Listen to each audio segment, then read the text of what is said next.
And welcome to my channel. In this video I'll show you how to replace the expansion valve, the receiver dryer, and how to charge the AC system of a W220 car with fresh refrigerant. In the process you'll have to start by removing the wiper arms. It's important to clog the wiper arms before removing any of the nuts. I do that by sticking painter's tape aligned to the edges of both wiper arms. You'll need a 15mm socket and some needle nose pliers or long reach hose grip pliers to hold one of the bolts in place as you undo the nut. Else the nut will keep spinning and not let you remove the wiper arm. When you put it back together, you will need someone's assistance to hold the wiper arm, not the blade, aligned to the markers, in this case the painter's tape, while you hold the bolt with pliers in one hand and tighten the nut with the other.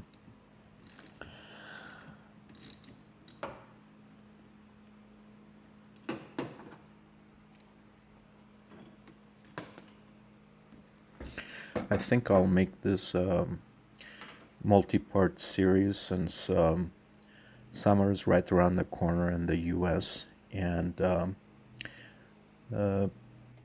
viewers may, those who need to do this type of work, probably could benefit from it sooner than later, and editing takes time. So instead of waiting to edit the entire video, which would otherwise also be a long video, to just produce one, I rather just do multiple parts and publish them as soon as I've finished editing them, which is really, that's what takes the longest time, editing these videos, recording the videos, than the actual work.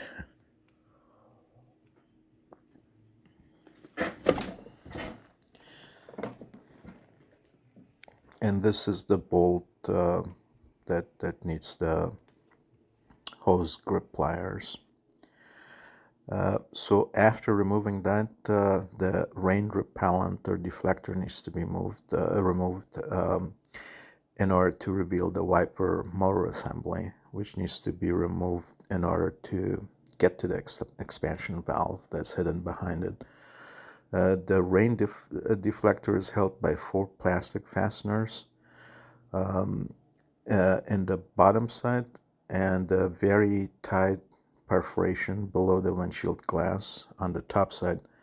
So first remove the 4 fasteners. If you lose them or they're broken, you can purchase a set of 240 fasteners of all kinds from Harbor Freight for 13 bucks. I will have that in the description.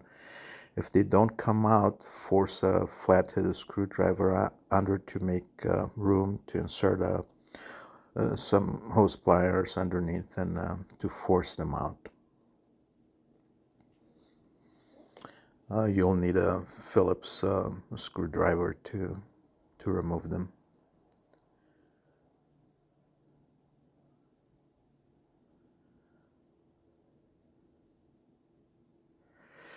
If you don't own a set of trim and mold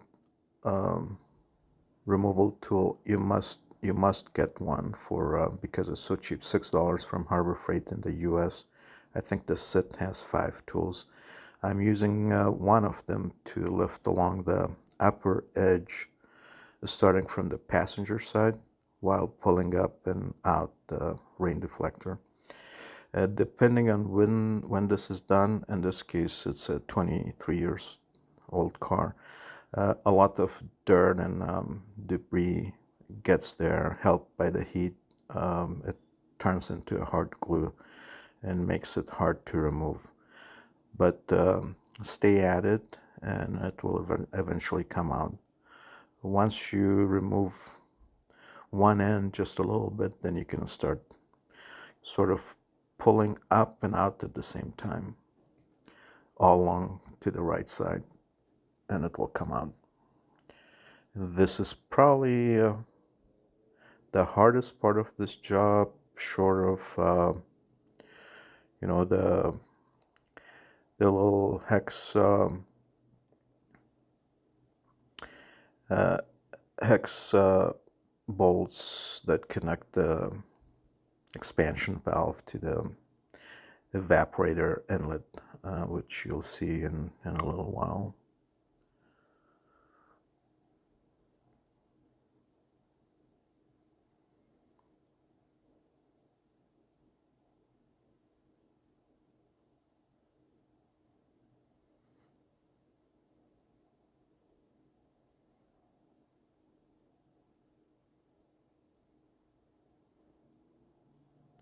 This is what goes inside the groove right below the windshield right here, and it's a tight fit.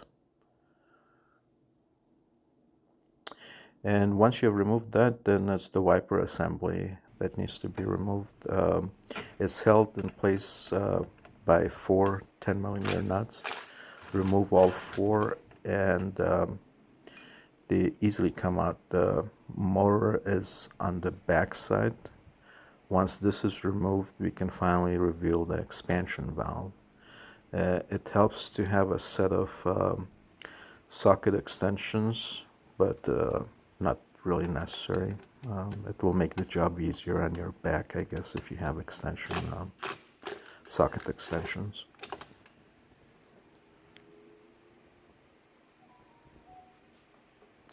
And I'll have that in the description too. I don't think they're very expensive.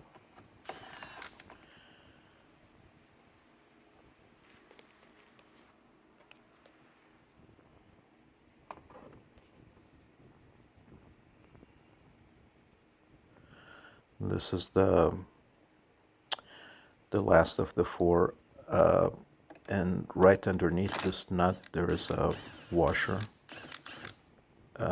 that you have to remove, and underneath that there is a knurled nut. Don't twist it, or the incline angle of the wiper system gets changed, so don't touch anything underneath the motor. And I didn't show, there's a connector too. You just, I'll show that here in a second. That connector, you know, where you see the electric wires, that has to be removed first. The plug has to be removed. It's got 2 taps on 2 sides. It's a big plug. It's very easy to remove that. And it can be removed even before the rain deflector is removed, or afterwards. It's easier, but if you forget and you install the rain deflector at the end, then you don't have to remove the deflector in order to plug it in. You can do it even with the deflector in place.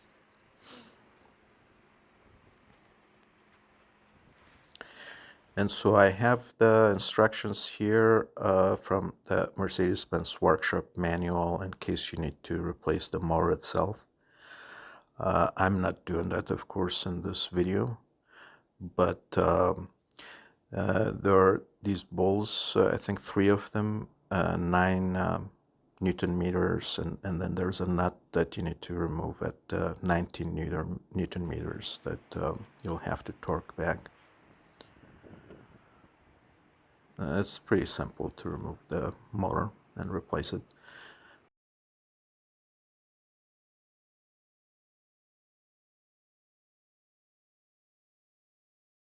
And this is the expansion valve, and of course it helps to get a set of gaskets. This is the one that I'm getting, and I'll have this in the description too. I think I got this from Autohausaz. It's got all kinds of gaskets and other stuff there. And the expansion valve is made in Germany. Quite cheap instead of getting the Mercedes-Benz brand. I think this is the AACM is the original equipment manufacturer for the expansion valves, so it's just rebranded to MB. And I'm giving the torque values throughout. So then there's this one nut that you have to remove that that holds the bracket. There's a bracket that holds the two lines, the low and high pressure lines. This is a 10 millimeter nut. You'll have to remove that, and then you can pull the lines out. And there are 4 gaskets involved here.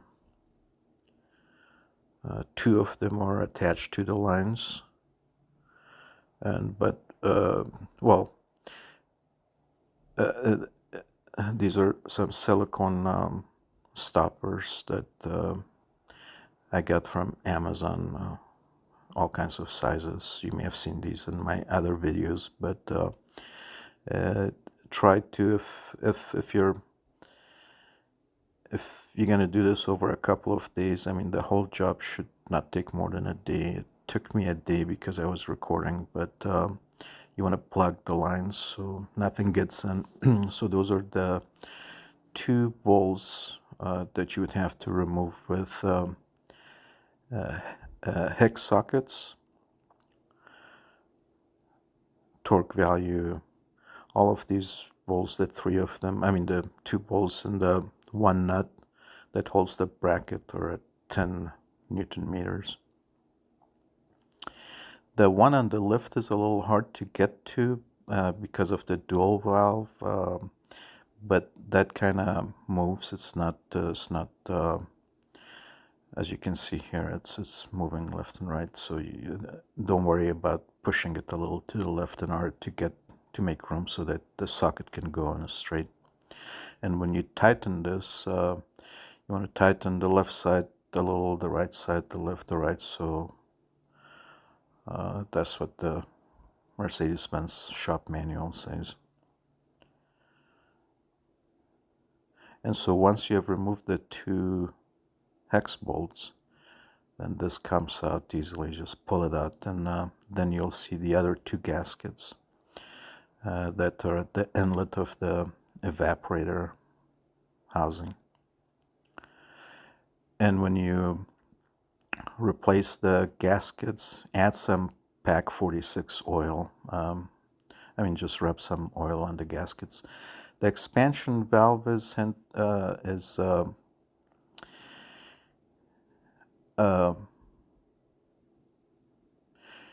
it's really critical. The reason I'm replacing it is because the car was again, like I said, 23 years old. It had 2000 S500, and so based on what I can see, none of these have been replaced in 23 years. So it's not cooling as effectively as it has been. It hasn't been for the last 3-4 years, and I've been meaning to do this job for a while, and finally I'm getting to it. It helps to have a pick or 2, and then you compare the sizes with the chart. The ones that you remove may seem to be, once you place it on the chart, may seem like they're the right fit, but it's best to just get the one that's just a little bit smaller. The expansion valve regulates the flow of refrigerant through the AC system, so too much freon flow and the evaporator core will freeze over. Too little and the evaporator core will overheat, and that will compromise the efficiency of the system. It meters refrigerant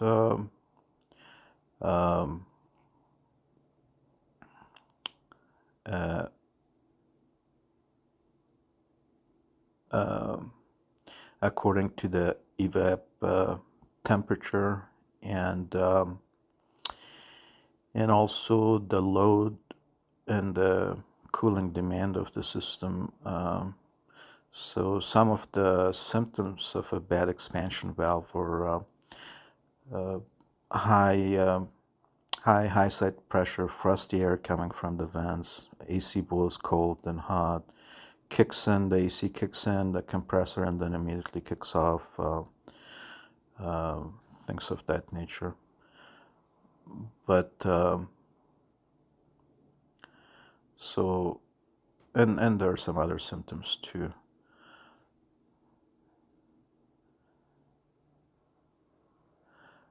This is kind of hard because there's little room to play with, and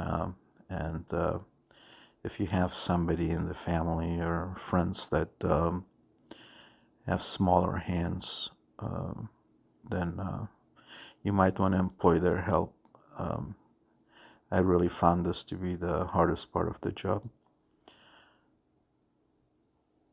next to pulling the deflector. And so you just press it in, remove the paper backing on both ends, and then just replace the bolts and torque them to 10 Newton meters, and then bring the bracket over along with the lines, align them, press the lines in, and then tighten the nut that that holds the bracket to the expansion valve. It's basically the reverse of the removal.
It's critical that you don't over torque this or under torque it. You must have a torque wrench, because otherwise when you connect the lines to the expansion valve, as well as when you're replacing the receiver dryer, and if you have to do the compressor or any other component, condenser, that the AC lines are connected to, you have to torque them correctly, and therefore you need a torque wrench. It's a good investment if you do a lot of your own work on cars.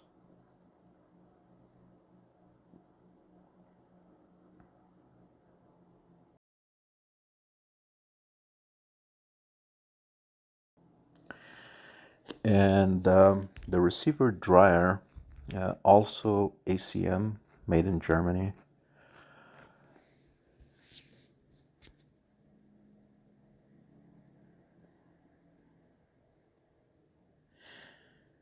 This is the one that you don't want to expose to air.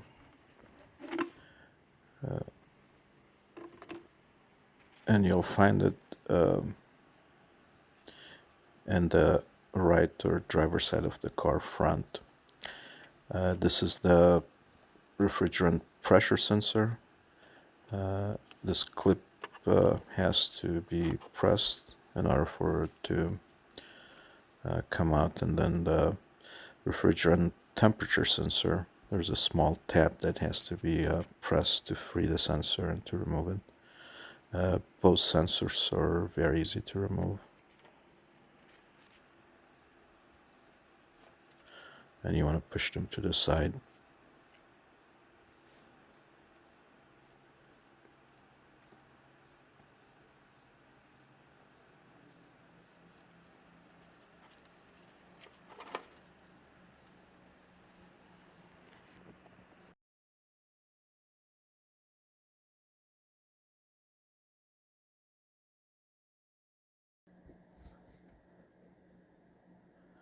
Again, 10 Newton meters or 7.38 foot-pounds to torque them.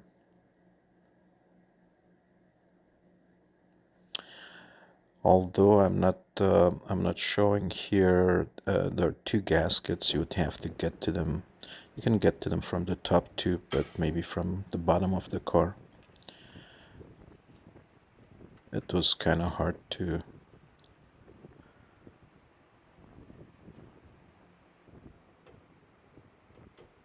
record that, and so I didn't. But just assume that I've replaced gaskets.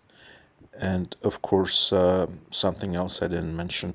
Use a pry bar if you know, after 23 years, depending on the you know, when it was done on your car last, you may have to use a pry bar to press it up, or with the first line. The second one, as you press it up, you'll notice that the receiver driver will just fall down,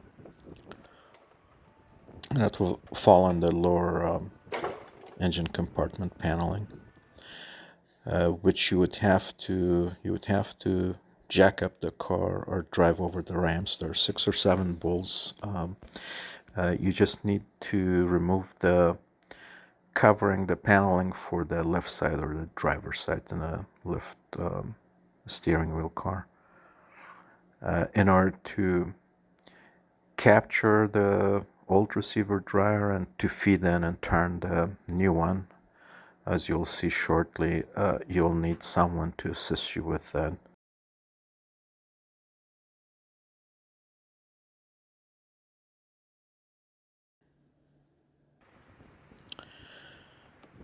So this is the old one.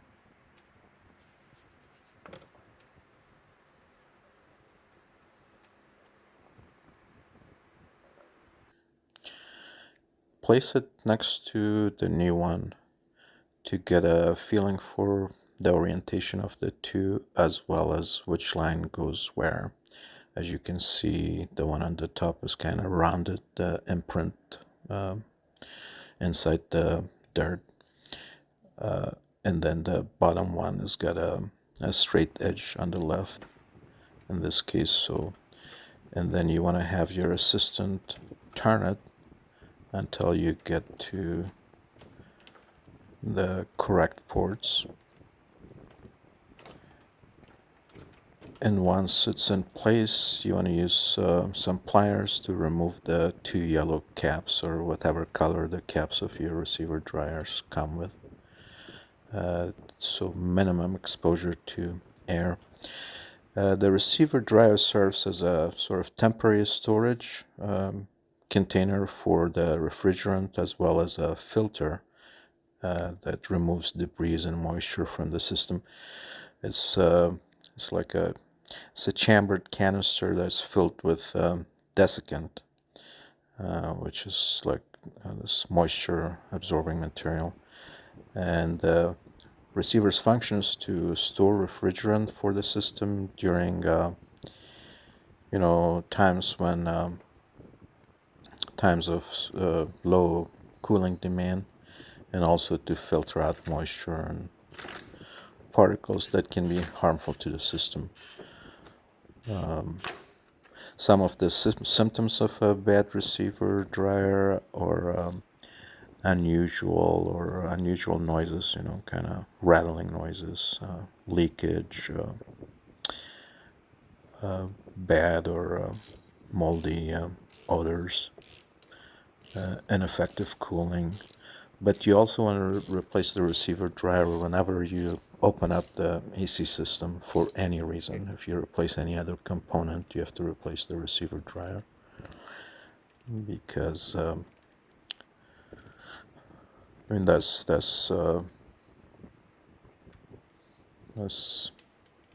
a must. If you don't, then you'll have to redo the whole thing at some other time soon.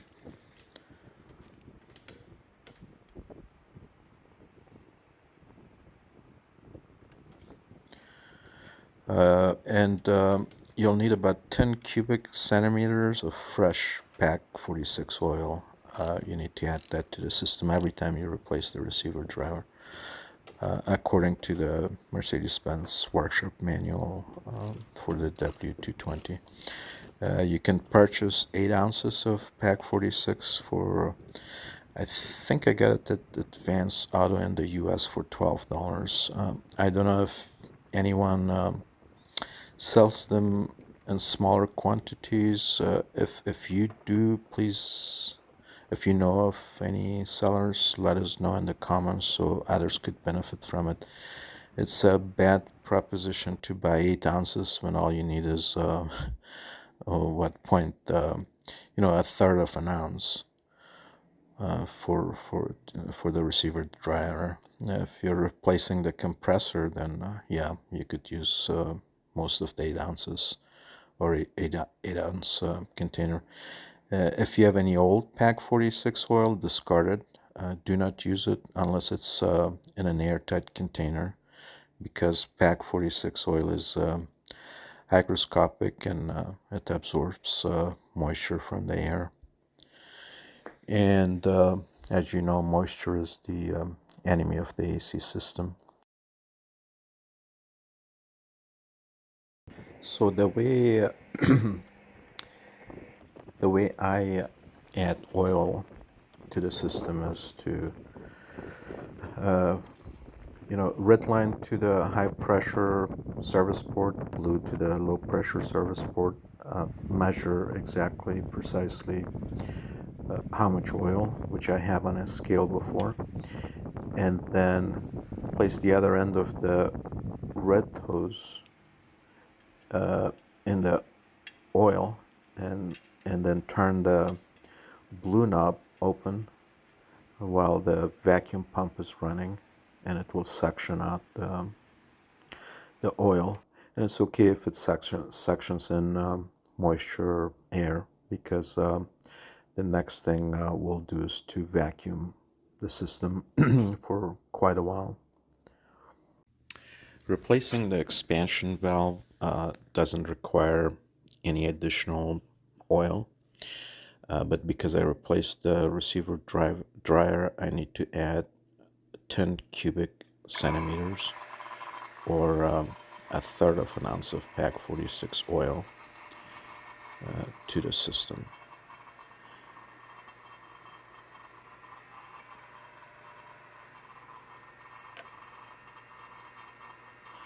So one end of this red hose was connected to the high pressure service port, and by opening the blue knob, I suction the oil, and then when I'm done, I reconnect it to the manifold.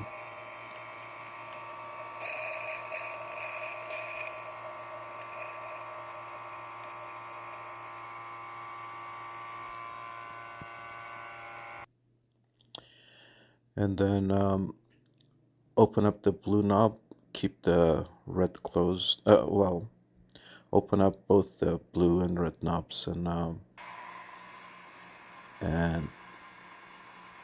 turn the vacuum on for at least 1 hour, so that all the moisture is vacuumed out.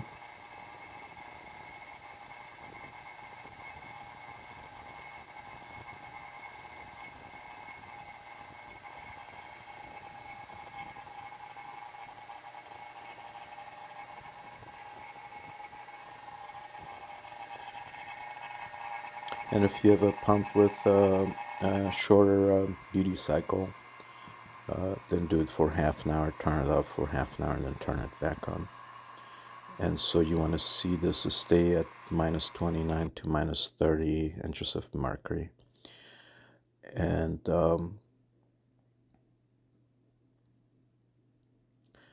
then kind of turn off the pump and leave everything connected. Wait overnight, or at least for 1 hour, to see if it remains. And if it does add those numbers, then it means there are no leaks. If there are leaks, you'll have to find where the leaks are, and so I didn't add any dye, but you could add dye and then determine where the leak is coming from. But after you've waited long enough, whether it's overnight or an hour later, then you can pump another 30 minutes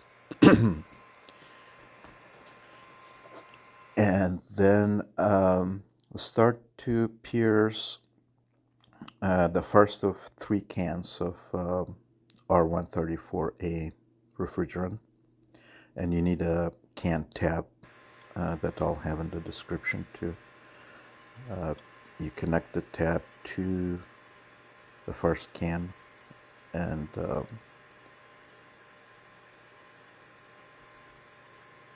then pierce through it by turning the knob to the right. And as you do that,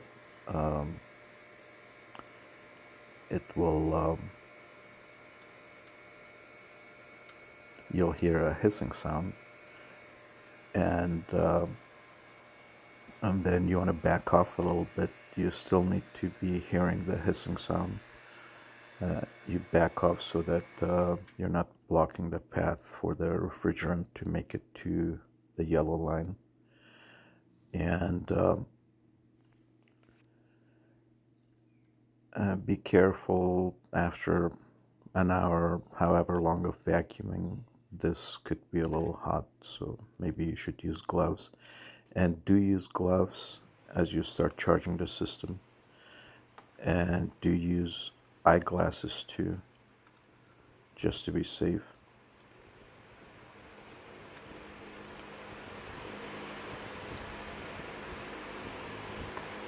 So turn the knob to the right.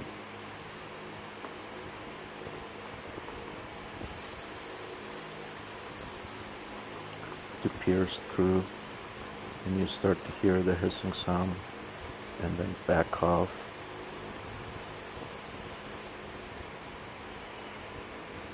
And you may have to make fine adjustments. And so now the refrigerant is making it from the can to the manifold through the yellow line.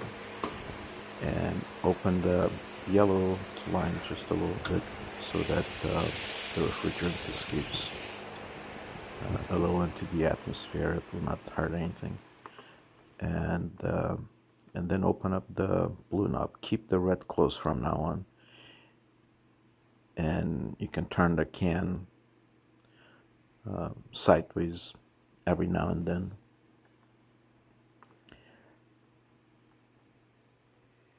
And you'll feel as you turn it to the left, for example, then that's at the bottom of that side. If you remove the gloves, and you should every now and then, especially as the can starts to weigh less and less, if you want to know whether or not the can has any refrigerant left in it, you can tell by how cold it is. Does it make your hand cold? And if you don't feel the coldness, then that means that the can is out of refrigerant. And so if you turn it to the right, then the bottom of the right side will get cold. If you turn it to the left, the bottom of the left side will get cold. And so you wanna do that for a little while until the pressure. I would say you can use half of the can, and then start to turn on the car and the AC system to the lowest level and maximum fan speed. And then check and make sure that your compressor is on and turning, of course. But you'll see that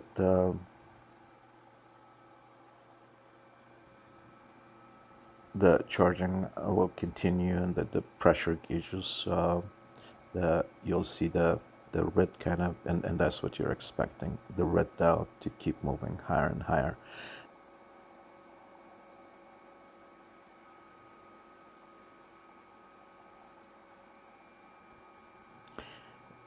I'm doing this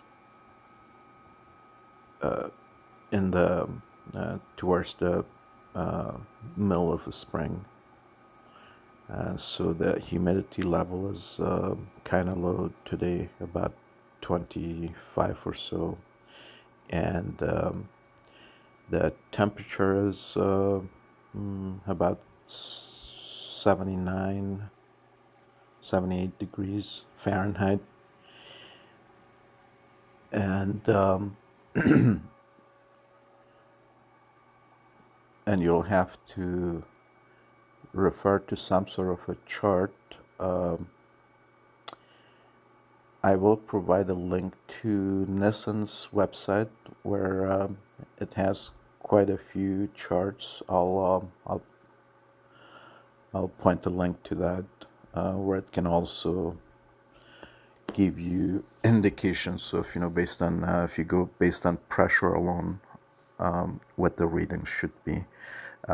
I'm showing the pressure measurements here, but I'm going primarily by weight, and that's probably the best method. If you find that your system is low in refrigerant, then it's probably best to have it professionally vacuumed out or recycled, evacuated. Shops will do that for free. I have a friend, mechanic, who does that free for me, and some of them may even pay you for it a little bit, because you're supplying them with refrigerant. But what you want to do is, for the second and third cans, you want to use the same exact brand of refrigerant and weight on a scale, with the hose attached, with the can tap attached, so you get a good idea of how much the entire thing weighs. So in this case, it's a little over 1 pound 2 ounces, and so 1 pound is 16 ounces, and so that's a total of 18 ounces. And this car only has front air conditioning, so you'll find the label on the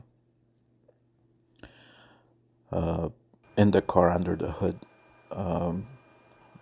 Look for the refrigerant label, and you'll see that it calls for 950 grams of refrigerant, plus maximum of 30 more grams. And so that comes to about a little more than 34 ounces.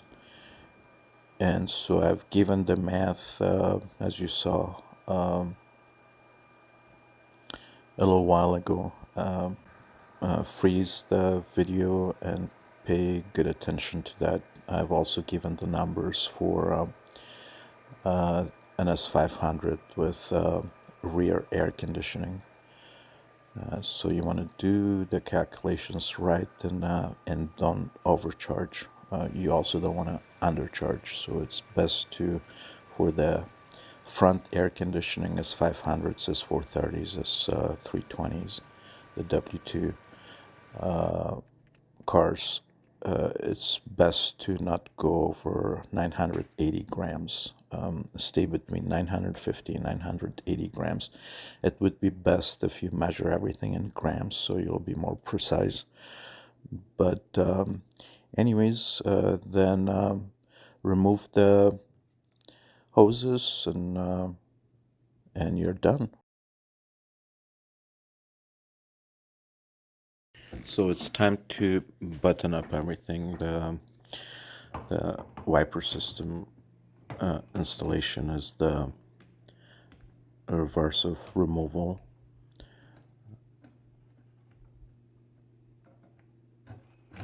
And just align the bolts in the body with the insertion points in the wiper motor assembly. And torque all 4 nuts to 20 Newton meters, or 14.75 foot-pounds.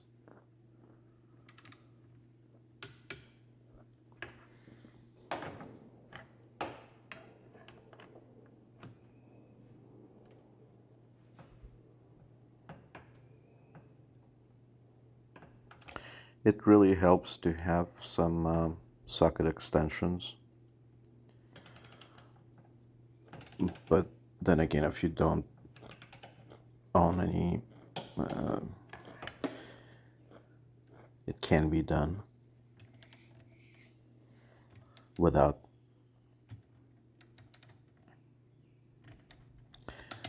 You'll need the 15 millimeter socket for these nuts, and then next comes the rain deflector repellent.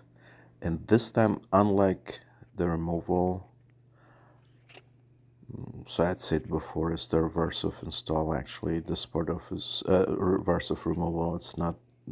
You start with the driver side and move up the trims that you'll find there. There's a notch holding it to the side of the car. Remove those, and you want the rain repellent to be behind or below everything else, all the other plastic trims.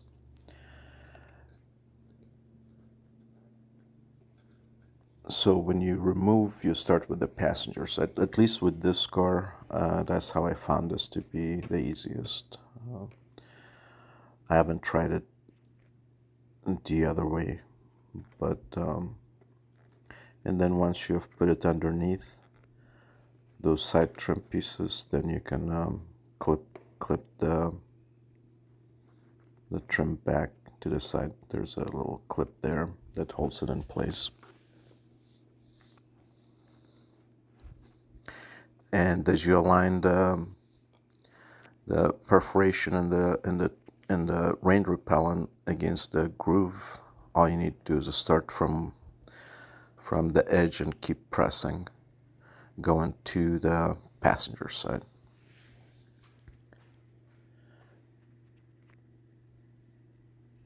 And you may hear clicking sounds at different places and not at the others, and that's okay. Just want to make sure that it's attached all the way around from one end to the other.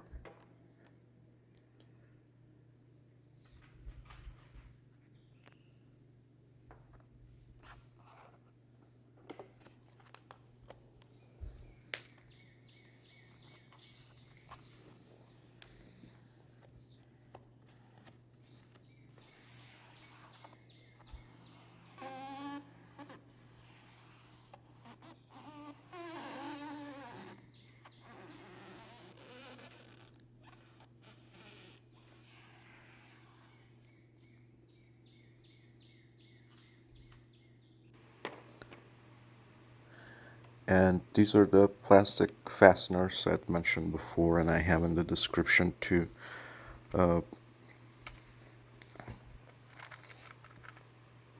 I think 340 of them from Harbor Freight for cheap, but if you've lost or your repellent didn't have any, then you can purchase these. You could reuse the ones that you removed, or just replace them all.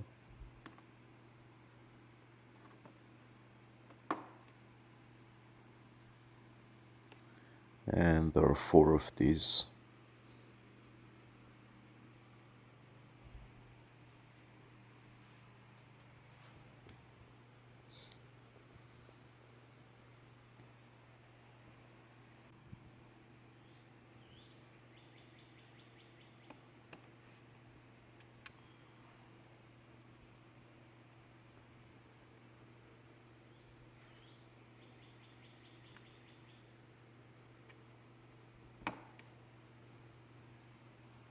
One of them is the hardest to get to in removal and installation, and it's this one to the left of the brake fluid reservoir. And then it's the wiper arms. So you want to start with this one and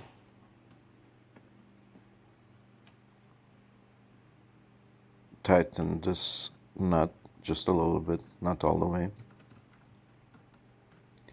And then using needle nose pliers or hose grip pliers, hold the bolt that turns underneath this one and tighten it. And of course, this is when you need an assistant, which is not being seen here in the video, but I have somebody on the left side aligning the arm to the tape, the painter's tape that I had put in when I removed it. And that's very critical. And the last of the three, and by the way, these nuts also press the rain repellent against the windshield even more. And there are 3 caps to top off the job. Place the caps on.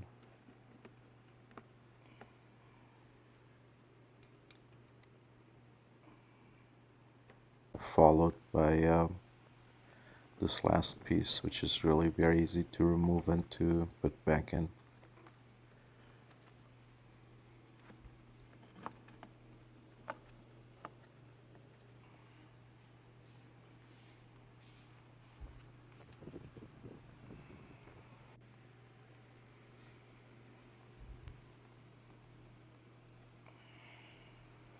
Then test the function of the wiper system and you're done. So I hope you find this video of use, and talk to you soon. Bye bye.